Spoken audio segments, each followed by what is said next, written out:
Uday sir ನಮಸ್ತೆ. ಕಾರ್ತಿಕ್ ಪ್ರಜಾ ಟಿವಿಯಿಂದ.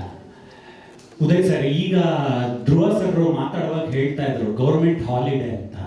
3 ದಿನ ನಾನ್ ಸ್ಟಾಪ್ ಹಾಲಿಡೇ ಇದೆ ವಿಜಯದಶಮಿಗೆ. ಮುಂಬೈ ಮಾರ್ಕೆಟ್ ನೋಡ್ತಾ ಇದ್ವಿ. ಮುಂಬೈ ಡಿಸ್ಟ್ರಿಬ್ಯೂಟರ್ಗಳು ಕೂಡ ಈಗ ಕನ್ನಡ ಚಿತ್ರರಂಗದ ಮೇಲೆ ಒಂದು ಕಣ್ಣಿಟ್ಟಿದ್ದಾರೆ. ಯಾವ್ಯಾವ ಸಿನಿಮಾಗಳು ಬರ್ತಾ ಇದೆ, ಏನಾಗ್ತಾ ಇದೆ ಸ್ಯಾಂಡಲ್ವುಡ್ ಅಲ್ಲಿ ಅಂತ. ಅದೆಲ್ಲವೂ ಕೂಡ ಮಾರ್ಟಿನ್ ಪ್ಲಸ್ ಆಗೋ ಚಾನ್ಸ್ ಇದೆಯಾ ಅಂತ. ನಮ್ಮ ಆಲ್ರೆಡಿ ಡಿಸ್ಟ್ರಿಬ್ಯೂಟರ್ ಫೈನಲ್ ಆಗಿದ್ದಾರೆ. ಲಕ್ಷ್ಮೀ ಗಣಪತಿ ಫಿಲ್ಮ್ಸ್ ಅಂತ ಅವ್ರು ನಾರ್ತ್ ಇಂಡಿಯನ್ ಅಂತ ಮಾಡ್ತಾರೆ.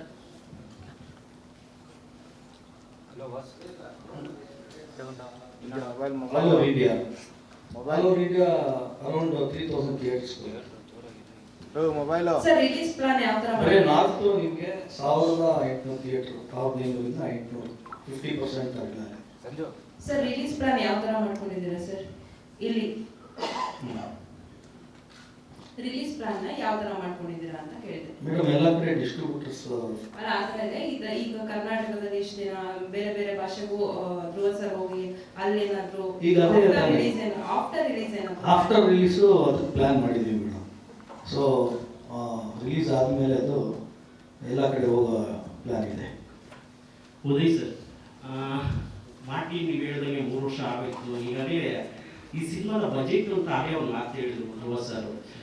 ಗಾಂಧಿನಗರದ ಕೆಲವೊಂದು ಪ್ರೊಡ್ಯೂಸರ್ಸು ನಿರ್ಮಾಪಕರು ಹೇಳೋ ಪ್ರಕಾರ ಒಂದು 150 ಕೋಟಿ ಆಗಿದೆ ಅಂತ ಒಂದು ರೂಮರ್ಸು ಸಿನಿಮಾ. ಸೊ ಎಲ್ಲ ಭಾಷೆಯಲ್ಲೂ ರಿಕವರಿ ಅಂದರೆ ಎಲ್ಲ ಭಾಷೆಯಲ್ಲೂ ಸಿನಿಮಾ ರಿಲೀಸ್ ಆಗಿರೋದ್ರಿಂದ ನೀವು ಎಷ್ಟು ಸೇಫ್ ಆಗಿದ್ದೀರಾ ಬಿಸ್ನೆಸ್ ಆ್ಯಂಗಲ್ ಅಂತ ಬಂದಾಗ? ಮಾರ್ಟಿನ್ ಸಿನಿಮಾ ಎಷ್ಟೊಂದು ಮಟ್ಟಿಗೆ ಬಿಸ್ನೆಸ್ ಆಗಿದೆ?